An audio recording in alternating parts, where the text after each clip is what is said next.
Welcome. You are listening to Rev Up with Alanis Marketing, and I'm your host, Roxanne Alanis. Welcome to Rev Up. I'm very excited to have Dawn Santa here with me today. And Dawn Santa started the most amazing grocery store that has ever existed. I think it's right up there with Harrods in England, but it is located in Northern California, and he's since then opened up several different locations. And thanks, Dawn, for joining me today. And I'd love for you to just share a little bit. You started in 1986? 1986. Yes. Yeah, mid 80s. The ripe old age of 25 or so, six maybe. I don't know. Some 35 years ago. Wow. Yeah. Time ticks away. Yeah, we just celebrated our 35-year anniversary in September. That's amazing. That's so wonderful. And the store that you started in, it was like a little neighborhood grocery store, and you just turned it into this incredible Yeah, store well, that, it was kind of a mom and pop. More of I would call it even a dingy convenience store. It was sort of in a good neighborhood, but not well kept. Yeah, hmm yeah. well, that was the key, right? Was the neighborhood. It was, although interestingly enough, I think I'm told three businesses had failed in that location before we came along, but somehow we were able to come up with a formula that worked. Yeah. Right. What was the secret sauce? Well, I think going in without a lot of real understanding of the business and kind of become a student of the industry helped a lot because you go in with a open mind and open heart and few funds, but just an eagerness and ambition to kind of make things happen. And so you listen a lot and you pay attention and you respond accordingly, and people appreciate that. And I think that they adhered to that right out of the gate.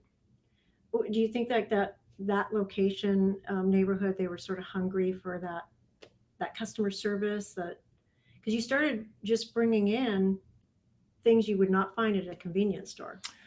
Well, that's true. I mean, it was a heavily weighted liquor and wine operation. So we definitely scaled that down. We upgraded the offerings, but reduced the amount of floor space dedicated to it and brought in, the more prepared type foods and the more sort of family related items that we identified as being the need of the community. So you used a technique to grow your business that I think you have done more successfully than I've ever seen. And being on the marketing side, a lot of businesses want to advertise, they want to build their brands, they want to use the newspaper, kind of toot their home, get that information out there. But you didn't advertise. You did something very different, and I would love for you to talk about that. Yeah, well, so we again, not having a lot of resources at the time and being a significant underdog in the respective industry, we felt that we had only few strengths, but those strengths we felt we could leverage, and that was our connection to community for the most part. And so, what did that mean for us? It meant rolling up our sleeves and volunteering for the local schools and raising money for their foundations at the time to offer the added programs that were at the time starting to get cut from the state back when the budgets were being slashed. And so we involved ourselves in the community. So we weren't just feeding that community, but we were engaging in the things that matter most to them, namely their kids and their kids' education. Yeah.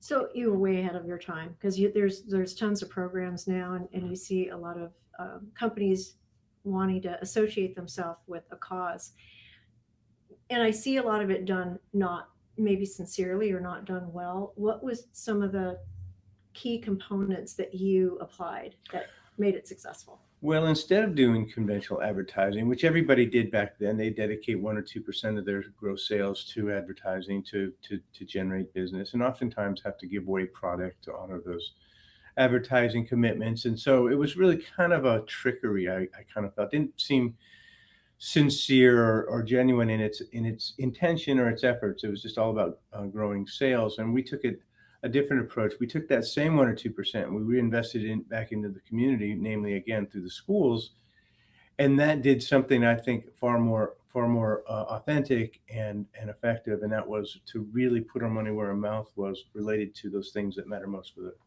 respective community, and they responded by supporting our business. Yeah. Yeah, it was incredible. It's incredible to see even now, years later, because you had children that went to those schools and now they've grown. But to see what now, second and third generations, I don't know how many kids are now starting to go there. And then to see you're near a college, Yeah. to see those kids have grown up and now they're working. Some of them are working at the store. And my son is going to that college, and so yeah, no, we it's been an amazing journey to see what this little sleepy dive business could turn into, and it's started with 12 employees, and we have 350 employees now in several locations, including San Francisco, which is our latest um, unit. And so yeah, no, it's been a great evolution of a lot of great things during a time where this industry has gone from, I think when we first started, I don't even think Costco's were around, let alone Trader Joe's or even Whole Foods. That's right. A lot of things have happened in the industry. And a lot of the independent operators have fallen to the wayside, but we've not only survived, but we've thrived. So Yeah. And it's I think it's because you stayed so loyal to the community, and it really paid off through all these different ups and downs in our economy, and then through COVID.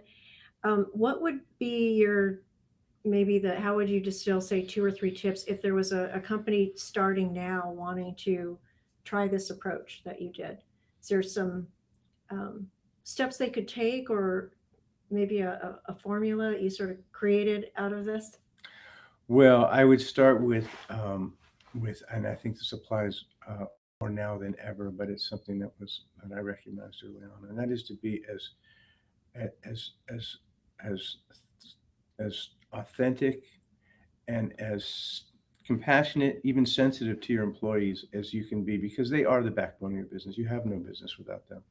I mean, they are the definition of your business. So how you lead by example, and how you manage accordingly is going to reflect the level of success you'll have in your business. And so it's all about the people.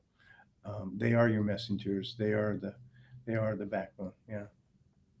And in if somebody wanted to apply, say, getting involved in a charity or doing something in the community to help them stand out from the competition, what would be the first step there? Yeah, well, I've served on several boards, including the school board, and those are all layers of opportunities to involve yourself, and there's many, but I think for our industry, our business, our offering, which is food, which is that kind of business where we see our customers two, three, sometimes four times a week.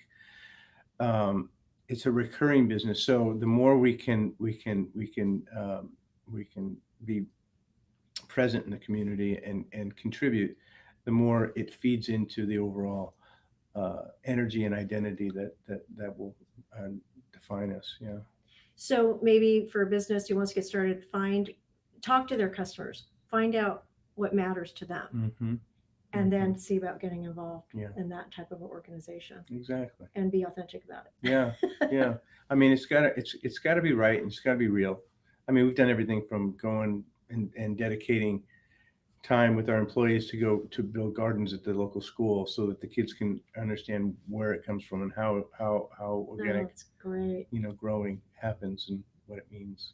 Or even the kids will have field trips at our operation. We'll take them from the beginning of the operation all the way through the sales experience to the stacking the shelves, to the delivery in the back, to the garbage and the recycling and all this stuff that really has to happen for anyone to offer anything. It's a pretty eye-opening experience that I know has always been greatly appreciated. Yeah, absolutely. And I love that idea of all the way down the recycling, the garbage.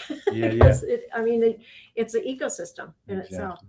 That's great. I would say another thing we did too is we brought the kids in, and we would be often their first job, so we would train them, and they could be an integral part of the community. So they would see their family or friends and neighbors as they worked the store, usually as a bagger or something in and along those lines, but eventually a checker, maybe something else, stocking shelves or. But it was a sense, it's a source of pride for Yeah. both the kid and but also the parent. So Yeah. that's a Yeah.